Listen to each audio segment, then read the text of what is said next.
dar las gracias al Ayuntamiento por acoger este acto de justicia como es la reivindicación de uno de nuestros grandes poetas.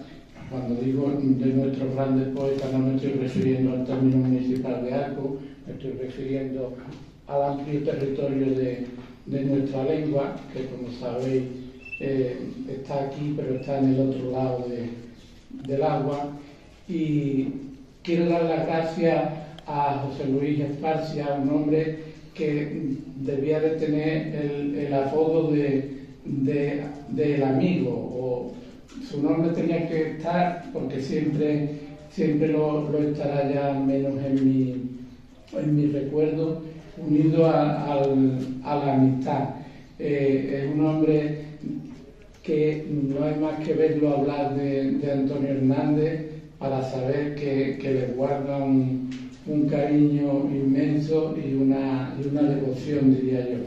José Luis Esparcia, aparte de su obra literaria, es un estupendo poeta, narrador, ha agavillado estos artículos que nosotros hemos ido publicando, y fruto de ellos es este libro del que él ahora les hablará a ustedes.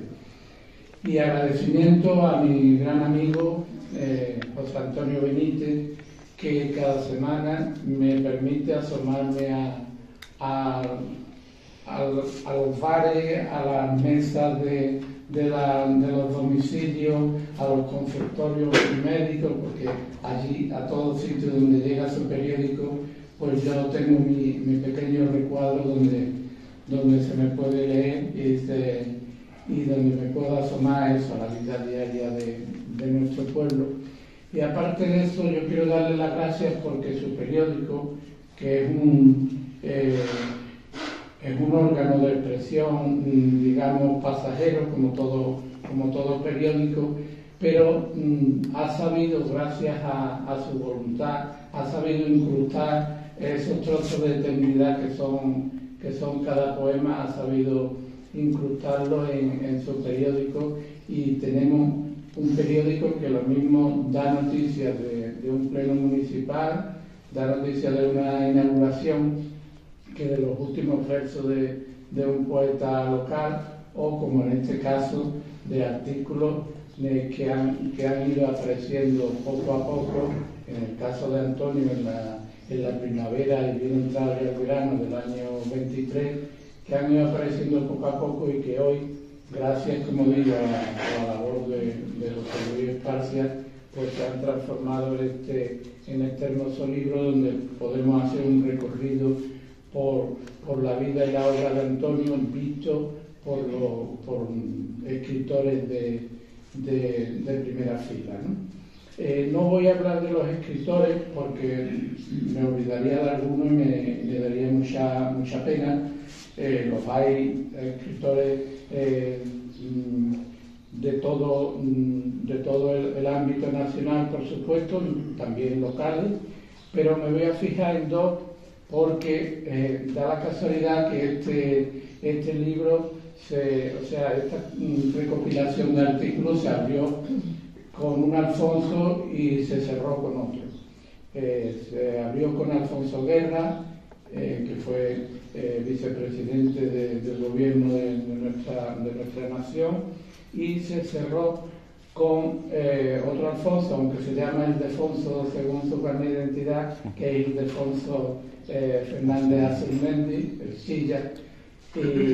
Así que se abre con las palabras de un erudito, de un enamorado de la literatura, de un político machadiano, como es Alfonso Guerra, y se cierran con un canto a la amistad, el canto a la amistad de Alfonso Silla, que bueno, no hace falta que yo explique aquí cómo quiere Antonio y cómo ha vivido pegado a él durante años y años.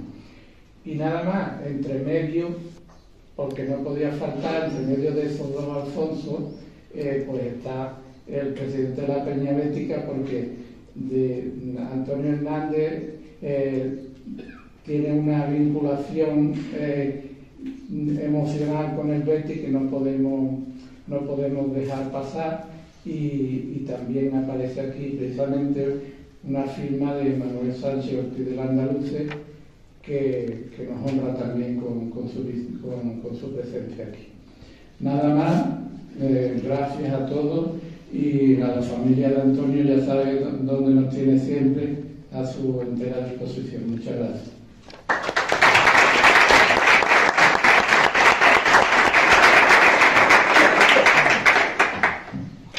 Muy buenas tardes a todos. Yo me temo que esto va a ser un intercambio de agradecimientos porque no puede ser de otra forma, porque han sido tantas las partes que han contribuido para que este libro tome vida. Yo simplemente decirles que por la parte que corresponde a nuestro periódico, el libro Antonio Hernández y su universo se ha nutrido de las decenas de artículos publicados en Vivarcos, como se ha dicho, del puño y letra de otros escritores que se han acercado y admirado la obra del autor. Si bien nuestro trabajo se ha centrado en maquetar todo ese material, adornarlo con imágenes y, en suma, presentarlo a nuestros lectores, es preciso también atribuir esta iniciativa al poeta Pedro Sevilla, tan pendiente siempre de los acontecimientos culturales, por muy poco relevantes que sean.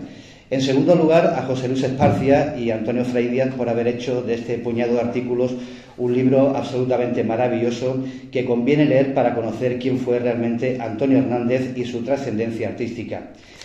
Pero también estos artículos del periódico, como el libro en sí, nos acercan al ser humano, a una persona sencilla como aficionado al fútbol y las tertulias entre amigos. Y en este rosario de agradecimientos, por supuesto, a la Delegación Municipal de Cultura por haber organizado una serie de actos en homenaje a nuestro entrañable Noni, como muchos de sus amigos y familiares aún lo siguen recordando. En septiembre pasado se nos fue, pero no del todo, y actos como el de hoy así lo ponen de manifiesto. Si de las personas queda su obra, con Antonio Hernández tenemos para el rato de la eternidad.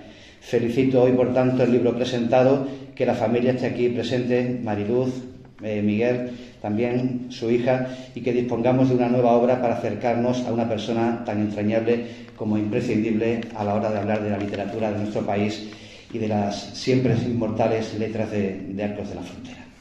Y le paso la palabra al autor de este libro, José Luis Esparcia, que tengo que decir que me ha conmovido recientemente, le hacía una pequeña entrevista para la televisión y me comentaba que su recuerdo más cercano en el tiempo de Antonio fue su triste fallecimiento, pero que al mismo tiempo conservaba unos recuerdos muy agradables, muy alegres de su estancia en Madrid, de sus paseos, de sus tertulias.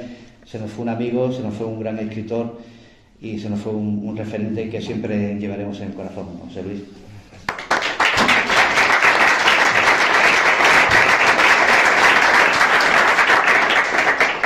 Bueno, gracias a todos. Este libro es producto de algo que a Antonio Hernández le hubiera satisfecho más que nada en el mundo. Es producto de la generosidad. La generosidad de Mariluz, que estando un día con Antonio y conmigo en su casa, comentó: sería bueno recopilar en un libro estos... La generosidad, naturalmente, no tengo que desvelar que tardé un segundo en decir sí, es una idea buenísima. Claro. La generosidad de José Antonio, que tardó 2 segundos en confirmarme que efectivamente cedían los artículos, está la generosidad de Pedro Sevilla, que había cedido su página para todo esto, la generosidad de Pepa Caro, que empujó todo lo que pudo y más, la generosidad naturalmente del Ayuntamiento de Arcos de la Frontera, que se mostró presto a colaborar. En general, la generosidad de todos los que de una forma u otra están ahora inscritos en este pequeño volumen. Por supuesto, de los autores de cada uno de los artículos, que también con generosidad, pero con toda sinceridad, tratan un perfil quizá no excesivamente exhaustivo, porque no da para tanto, pero el perfil más aproximado a una persona y a un escritor que será recordado por muchas cosas, pero una de las fundamentales será por su generosidad. Y eso es difícil de olvidar. Se puede olvidar un verso en un momento determinado, pero es muy difícil de olvidar la generosidad de alguien que no ha tenido ni un traspiés en la práctica de este valor, de la generosidad. Alguien que en uno de sus últimos libros seguía escribiendo cosas como: oremos porque un día el hombre no pueda prescindir de ser amado, y más adelante, y porque la ojerosa envidia no tenga alojamiento en nuestra casa. Ella genera el odio en los más cicateros corazones. Y cierra su obra publicada, la obra que él ha publicado, que está impresa, la cierra tras haber buscado y encontrado tantas respuestas como nuevas y trascendentes dudas, a las que pone una llama revitalizada. Siento, luego insisto. Pero como estamos en Arcos de la Frontera, esta villa que tarde o temprano tendrá que llamarse, creí que era algo original lo que yo iba a decir, Arcos de los Poetas, pero ayer me enteré que ya ese título lo tiene una antología publicada por la Diputación de Cádiz, pero bueno, la intención era buena, ¿no? Como estamos aquí, dejemos que sea el maestro el que nos dé un último consejo, y ahí lo deja. Voy a desvelar 3 versos, creo que Mariluz no me cobrará derechos de autor por esto, 3 versos que él tiene inéditos todavía. Ya hemos aprendido a versificar, ya hemos aprendido filosofía, ahora nos queda aprender emoción. Y vuelve al humilde origen de quien nunca lo aprende todo, machadiano él, porque a diferencia de otros muchos, él nunca creyó saber suficiente, tal vez porque sí bebía el vino de las tabernas. Cuando Ezra Pound se pregunta ¿qué diferencia hay entre poesía y prosa?, él se responde: creo que la poesía es la más cargada de energía. Y quizás está aquí la explicación de por qué Antonio Hernández, como poeta, se ha elevado sobre el Antonio Hernández narrador. También puede haber otra razón de carácter más personal. Antonio Hernández nunca admitió la tiranía del yo, esa que llega con el Renacimiento, como nos recuerda Manuel Gregorio González en su Torres Villarroel, A orillas del mundo. Y tal vez se haya defendido también Antonio de esta tiranía con el escudo retórico que compartía con su hermano de poesía, Carlos Álvarez, y que se materializaba en una mística agnóstica conducida por versos como: la plaza del nosotros es hermosa cuando del yo abandono su angostura. Este principio solidario que me hace regresar a Ezra Pound cuando decía: para hacer un buen poema hay que ser antes una buena persona. Algo discutible, evidentemente, pero eso decía. Pero ¿cómo sobrevivir intelectual y éticamente en una sociedad que desde el siglo XVIII, como expresara Johann Gottlieb Fichte, considera a menudo como principio absoluto que es preciso adular, arrastrarse, dejarse utilizar de cualquier forma si se quiere vivir? En la obra de Antonio Hernández está la respuesta. Podríamos hacer un listado extenso de textos que responden y proponen cómo vivir, pero sobre todo, cómo convivir, a una costa de verse en la ola que describía ya allá por 1917 Juan Guixé en su La nación sin alma, donde exponía la inclinación latente en la mayor parte de los hombres a honrar al malo, que triunfa, y menospreciar al bueno, que es indigente. Pero al mismo tiempo dejaba claro que civilización es colectividad. El mayor triunfo de la civilización lo constituye la conquista del individuo para la comunidad. Una conquista de la que quisieron participar escritores de gran relevancia. Sería larga la lista. Yo me voy a quedar con 2 gaditanos. Los he citado antes, que desde 1965 la poesía les debe mucho de esta generosidad que antes he citado. Carlos Álvarez y Antonio Hernández, que quisieron heredar el espíritu crítico, pero justo por oposición al mensaje que construía aquel intelectual llamado Jiménez Caballero en su edición de 1939 de Genio de España, al lanzar aquella hipótesis. En los tiempos herejes, demoníacos, liberales de la historia, creían los hombres, llamados poetas y artistas, que eran ellos los inventores de sus obras, como lo fuera Dios del mundo. Antonio Hernández fue creador de sus obras, porque sus obras lo iban creando a él al mismo tiempo, y por ello cierra su círculo personal con un libro, Viento Variable, en el que están presentes sus 4 grandes amores: Arcos de la Frontera, su familia, su ideal de amistad y justicia y Mariluz.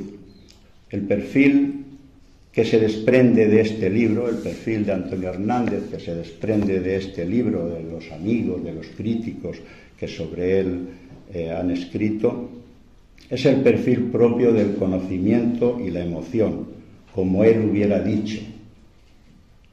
Ha sufrido tanto que tiene el corazón mellizo, por eso ha sobrevivido, por eso lo que escribe no es letra muerta. Muchas gracias.